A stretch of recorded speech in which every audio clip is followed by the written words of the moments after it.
O que a gente faz aqui para os nossos clientes, o que eu faço aqui, o pessoal daqui, o pessoal que compra aqui, o pessoal que de fora, o pessoal que trabalha aqui junto com a gente, com a nossa equipe aqui, como que eu faço?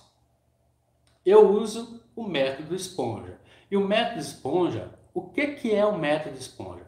O método esponja é, é quando você usa o fermento e você ativa o fermento. E quando você ativa o fermento, ele perde aquele cheiro de fermento, ele perde o gosto do fermento, a, a, o jeito do quando o pão assa, o aroma é diferente, além do método esponja ficar bem suave a massa e acontecer uma coisa que eu falo muito, que eu chamo de viciar os clientes.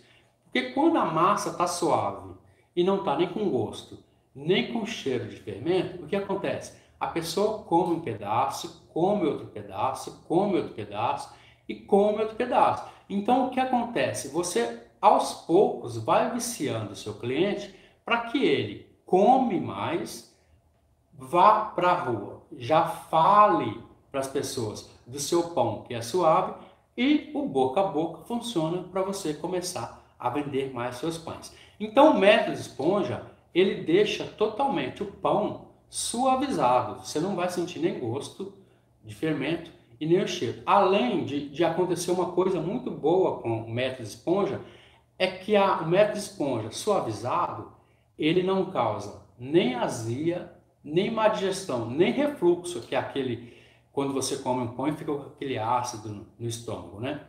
Então, como que eu faço o método esponja? Esse é um método bem mais fácil. Ó, digamos que eu vou usar 1 quilo de farinha de trigo para fazer um pão. Eu vou escolher qual pão que eu vou fazer. Ah, antes de conversar com você sobre o método esponja, não use ele na massa de pão salgado. Porque o pão salgado, geralmente, ele é duro na casca em cima, duro na casca embaixo e tem que formar pestana. E quando eu coloco a esponja, faço o método esponja para fazer os pães, eu estou dizendo para os pães ficarem mais macios. Então, não faça isso no pão salgado. Para quem já me conhece e já me segue há bastante tempo, o método esponja ele é só feito na massa base neutra, que é dos salgados, na massa base de pão doce e na massa base de pão doce recheado. Tirando isso, não dá para fazer no pão salgado, porque senão vai ficar macio, pão salgado macio, não dá, tá bom? Digamos que eu vou fazer 1 quilo de farinha de trigo no total para me fazer qualquer tipo de massa. Eu já escolhi qual é a massa que eu vou fazer, o que, que eu vou fazer. Vou pegar 500 gramas dessa farinha de trigo e vou colocar juntamente 10 gramas de fermento biológico seco. Se eu for usar o fermento biológico fresco, coloque 30 gramas no total, porque o fermento biológico fresco é um pouco mais fraco do que o fermento biológico seco. Feito isso, peneira todo mundo junto, 500 gramas, no caso, 500 gramas de farinha de trigo peneirada com 10 gramas de fermento biológico seco. Peneira, peneira, peneira muito bem. Esse peneiramento você precisa fazer porque você vai fazer entrar ar na massa, vai aerar a farinha e no decorrer do processo que você for fazer os pães, essa massa vai ficar mais leve e vai ficar mais macia. Feito isso, depois de peneirar, você mistura muito bem. Qual é o erro de todo mundo quando usa fermento biológico seco?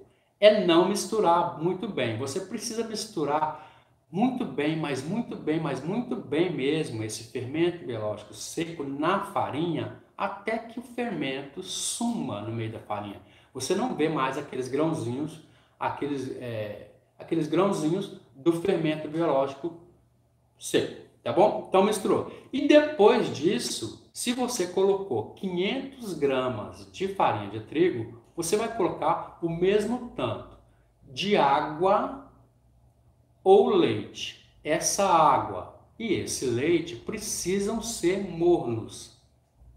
Morno Pega o copo, coloca no rosto. Se você não sentir queimar, essa água tá boa, porque é uma água que você tem que fazer como se estivesse fazendo uma mamadeira. Não dá para queimar a pele, tá bom? Então você vai fazer o seguinte: vai colocar o mesmo tanto de água ou leite morno, que é 500 ml, e vai misturar até formar uma massa bem lisa.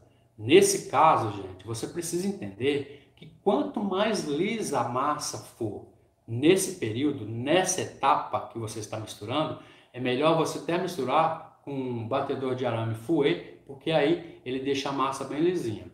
Quanto mais lisa essa massa for nessa etapa, mais liso, mais macio, mais leve vai ser os seus pães no final da receita.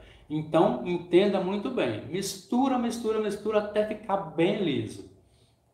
Depois que você fizer essa esponja estiver bem lisa, você vai cobrir com saco plástico de modo que não entre ar dentro dessa massinha aí. E vai deixar essa massinha descansar por cerca de 20 minutos.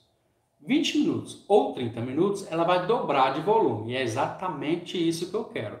Quando ela dobrar de volume e você perceber que ela cresceu bastante, você vai escolher uma receita que você for fazer e vai jogar esse creminho dessa receita que você for fazer dentro dessa esponja que já está crescida. E aí, mistura, mistura, mistura, começa a fazer a massa que você for fazer, tá bom? Então, é assim, escolhe a massa, faz o método esponja. Na hora que você estiver fazendo o creminho de ovos ali, com açúcar, com sal, com manteiga, com óleo, aí terminou de misturar ali, você joga na esponja que está bem grande, dobrada de volume, e aí mistura até formar um creme bem liso, e a partir daí você começa a introduzir o restante de farinha de trigo até dar ponto de você sovar com as mãos.